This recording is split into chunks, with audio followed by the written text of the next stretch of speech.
Hello mga kapatid. Meron po akong babasahin sa inyo, no? At kayo na po ang humusga. Dahil sa katandaan, nais na ni dating Pangulong Rodrigo Duterte na bumalik sa Pilipinas sa lalong madaling panahon. Ito sinabi ni Vice President Sara Duterte sa panayam ng mga reporter sa labas ng Scheveningen Prison sa The Hague, Netherlands nitong Biyernes.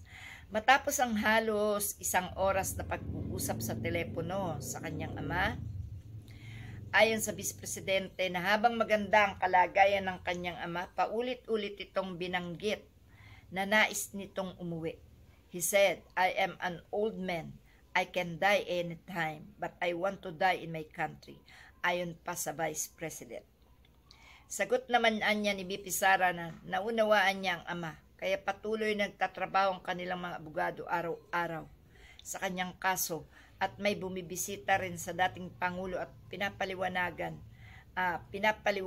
kung ano ang kanilang ginagawa. Nauna nang sinabi ni Nicholas Kaufman, abogado ng dating Pangulo, na plano nilang magsampa ng petisyon sa International Criminal Court para sa pansamantalang pagpapalaya kay Duterte. Sa tanong naman sa posibleng senaryo na maaring maaprubahan ng korte ang petisyon para sa pansamantalang pagpapalaya, subalit hindi sa Pilipinas dadalhin kundi sa ibang bansa na kasapi ng ICC.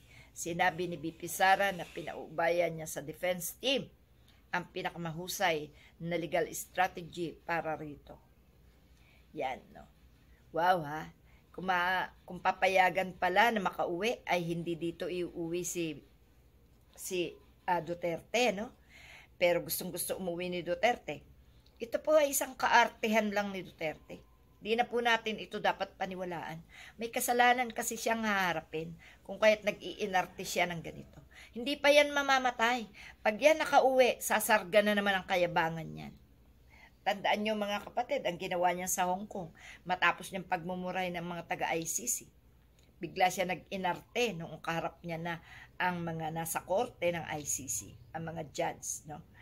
At etong sinabi pa na kung papayagan ay hindi iuwi dito sa Pilipinas, ay sapagkat natatakot sila na baka patayin dito si Duterte. Wala namang papatay kay Duterte dito, no?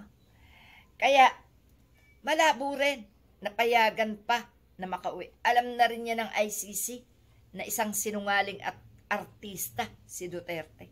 Hindi na dapat makatungtong ng Pilipinas si Duterte.